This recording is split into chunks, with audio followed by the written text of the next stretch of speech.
अब मैं गुजारिश करूंगा अपने बहुत प्यारे दोस्त मुहक्किक हैं, नक्काद हैं, उर्दू नावल पर उनका बहुत शानदार काम है, तर्जुमे के हवाले से अपना एक खास नुक्ता नज़र रखते हैं। आप सदर शोबा Urdu GC women university Sialkot हैं, डॉक्टर मोहम्मद अफजाल भट्ट साहब से। जी, अस्सलाम वालेकुम रहमतुल्लाहि व बरकातहू। जी, मैं देख रहा हूं कि मेरे सामने आज की जो सदारत है उसमें मुमताज साहब बैठे हुए हैं, सदर शोबा उर्दू BZU डॉक्टर यूसुफ खुश्क साहब हैं, इसी तरह नाम खालिद फतेह मोहम्मद मलिक साहब का भी लिखा है। और यकीनन आज का ये जो सेशन है पहला बहुत अच्छा हुआ होगा, मुझे उम्मीद है, क्योंकि मैं जानता हूं डॉक्टर खावर नवाजिश को। दो शख्सियात सामने बैठी हुई हैं, एक का नाम मुमताज है, वाकई ही मुमताज है, दूसरा खावर है और उस पर नवाजिश है। ठीक है, ये वो चीजें हैं जो हर बंदे के बस की बात नहीं समझना। इसके अलावा माशाल्लाह पूरी दुनिया से मुख्तलिफ लोगों को, बिलखसूस मैं देख रहा हूँ, अली हैं हमारे ईरान से, इंडिया से हैं नजमी साहब, और सफदर जिसको मैं मुक्तदरा के हवाले से भी जानता हूँ, आजकल ओपन यूनिवर्सिटी में भी हैं, इनका तर्जमे में बहुत काम है। तो 10 जो हमारे मुख्तलिफ इस सेशन में मौजूद हैं, उनमें से मैं ये समझता हूं कि सबसे जो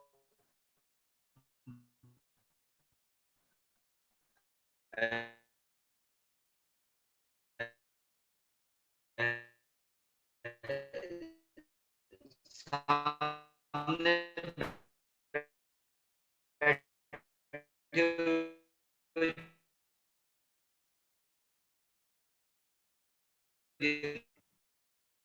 डॉक्टर साहब, आपके नेट का कनेक्शन मेरा ख्याल में थोड़ा सा डिस्टर्ब कर रहा है।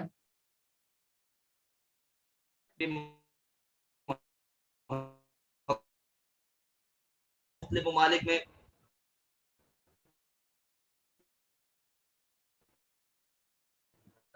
मुख्तलिफ ममालिक में और मुख्तलिफ मुल्कों में बढ़ चुका है, और हर खित्ता, मुल्क, कौम अपनी अलग पहचान, अपना अलग तशख्खुस रखता है। हमें रुशनास कराया गया, या हमारे जो सामने चीजें आती हैं, इन सब को हम देखते हैं, वजूद में आ जाती हैं। और जबानों का ये जो फर्क है ना, वो इंसानों के दरमियान बामी रब्त, इत्तेहाद की राह में एक रुकावट है, और उस रुकावट को और उस रुकावट को दूर करने के लिए और आपस में रब्त कायम रखने के लिए एक चीज की जरूरत होती है, उसे हम तर्जुमा कहते हैं। बज़ाहिर तो ये आम सा लफ्ज है, लेकिन अगर देखा जाए तो इसके अहमियत बहुत ज्यादा है। और इस हवाले से हमारे बहुत से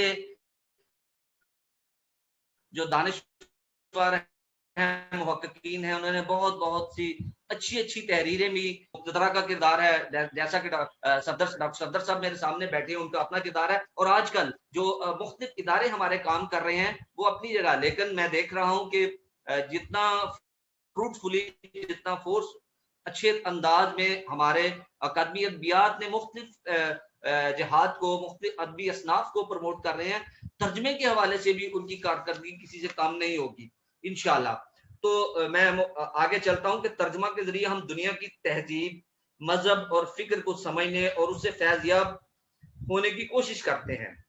और तराजम के बगैर हम कदीम तरीन तहरीरों, कुतुबों और मखतूतात से हम समझने से कासिर रहते हैं। यही वजह है कि एक मुख्तसर समय डॉक्टर जमील जालबी साहब लिखते हैं कि तर्जुमा की अहमियत यही है कि एक तरफ तो उसके जरिए नए ख्यालात जबान में दाखिल होते हैं, जिससे ज़हनी जज्ब व कबूल का सिलसिला जारी रहता है।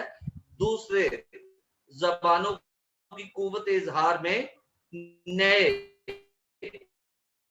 इम्कान पैदा होते हैं, यानी जिस जबान में तर्जुमा किए हालात हैं और जबान को नई जहत और वुसअत हासिल होती है, यानी तर्जुमा ही वो हमारे सामने एक ऐसी अकाइक, कलीदी अकाइक के तौर पर नजर आता है, जिससे हम दूसरे इलाके, दूसरे खित्ते, दूसरे मुमालिक की जबान को हम समझ सकते हैं, उसको समझने की सलाहियत हमें पैदा हो सकती है।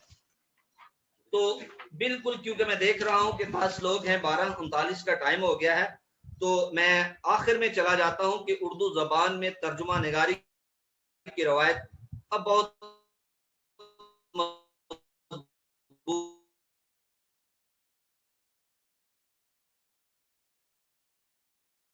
हो चुकी है।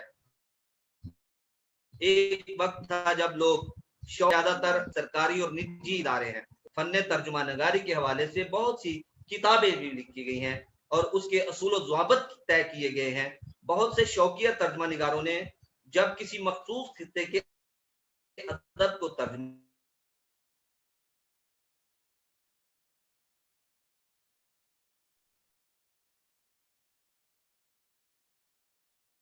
के किसी और ममालिक की तहजीब और सकाफत को हम जब तर्जुमा करते हैं तो हमें अपने इलाके की, जिस तरह सदर साहब ने बात की थी कि जब मुल्तान में आएंगे तो मखसूस जो टर्म्स हैं, इस्तिलाहात हैं, उसको सामने रखना चाहिए। ऐसा नहीं कि वो इस्तिलाह तो किसी और मुल्क में या किसी और खिते में इस्तेमाल होती हो, तो यहाँ उसका जब हम तर्जुमा करें तो जरा मुश्किल पेश आता है। मैं और मजीद मुख्तसर कर देता हूं कि चंद एक चीजें हैं जो हमें ज़हन में रखनी चाहिए कि मौजू के हवाले से हमें महारत हासिल होनी चाहिए जब तर्जुमा करें, और बिलखसूस जिस जुबान में तर्जुमा किया जा रहा है और जिसमें करना है, यानी उन पे हमें अबूर हासिल होना चाहिए, वरना तर्जुमा का मयार बिल्कुल आमियाना सा हो जाएगा। वो जिस तरह आज टिकटॉकर, और मैं देख रहा हूं कि हमारे उर्दू इमला ही दुरुस्त नहीं है। यानी मैं रात एक देख रहा था, अरसा होता है ऐन रे स्वाद हे, और उसको किसी ने अलफ रे सीन से लिखा है। ये बदकिस्मती है हमारी, और हमारे जो पनीरी कह लें, इब्तदाई जब हम पढ़ते थे, हम तख्ती लिखते थे, और 5वीं क्लास तक हमें मिरातुल अरूज, तोबत नसू, यानी हरूफ कमरी और शमसी हमें आ जाते थे। लेकिन बदकिस्मती है, अब हमारे एमएस और पीएचडी के स्टूडेंट को पता नहीं है कि रूफे शमसी और रूफे कमरी क्या है। ये जरा हट के थोड़ा सा दिल की भड़ास भी निकाल रहे हैं, लेकिन तर्जुमा के हवाले से जी मतलब अल्फाज का तर्जुमा और मौजू अल्फाज का इस्तेमाल करना चाहिए। मुख्तसर बात कर रहा हूं मैं।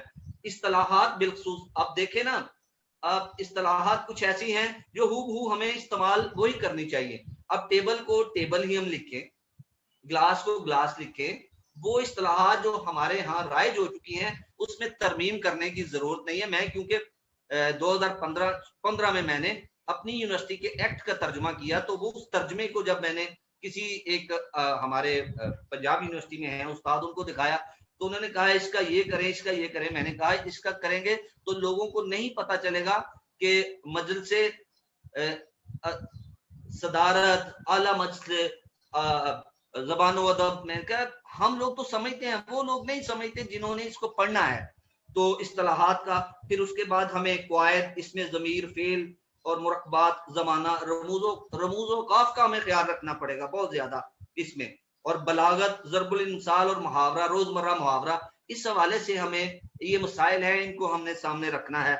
जब मुहावरे, तशबीहात, इस्तारात और अलामात का इस्तेमाल करें तो वो भी हमें, वो एक अच्छा जो मुतरजम है वो जानता है कि किसको किस जगह इस्तेमाल करना है। ऐसा नहीं होगा कि अपनी मर्जी के मुताबिक इसको इस्तेमाल कर लिया जाए, नहीं, अपनी तहरीर को, उस तहरीर जिससे तर्जुमा कर रहे हैं उससे मुताबिकत देने के लिए हमें ऐसे अल्फाज का चुनाव करना चाहिए जिसमें हमारी तहरीर किसी के गरा ना गुजरे। मतलब हमारे तर्जमे को पढ़ने के लिए मजीद गूगल का सहारा ना ले, ये जहन में रखना चाहिए हमें। इसके अलावा मुबालगा से हमें परहेज करना चाहिए। डॉक्टर साहब, इसको थोड़ा सा मुख्तसर कर लीजिए, आप आखिरी एक दो जुमले कह लें जो भी। मैं मुख्तसर कर देता हूं कि तर्जुमा के मसाइल हो, उसकी अहमियत हो, ये किसी से ढकी छुपी नहीं, लेकिन मुतरज्जम पे ज्यादा ये जिम्मेदारी है कि वो जो तर्जुमा कर रहा है उसको, उसने मार्केट में जाना है जिससे पता चलेगा कि इसकी काबिलियत क्या है, और उस तर्जुमे की अहमियत का अंदाजा इसी तरह पता चलेगा। ये अच्छे पब्लिशर से नहीं, छपा हुआ नहीं होना चाहिए, उसमें मैटर, उसमें मवाद अच्छा होना चाहिए, उसका मतन ठीक होना चाहिए, तो फिर पता चलेगा। वो बेशक आम सफदर सफदर रशीद आम बुक पब्लिशर से फैसलाबाद से छापे या खबर नवाजिश मुल्तान की किसी छोटी सी दुकान पे छुपवा ले, लेकिन उसका मुआद दुरुस्त होना चाहिए। और इन चीजों को सामने रखते हुए बहुत शुक्रिया। मैं थैंक यू जी बहुत शुक्रिया डॉक्टर साहब,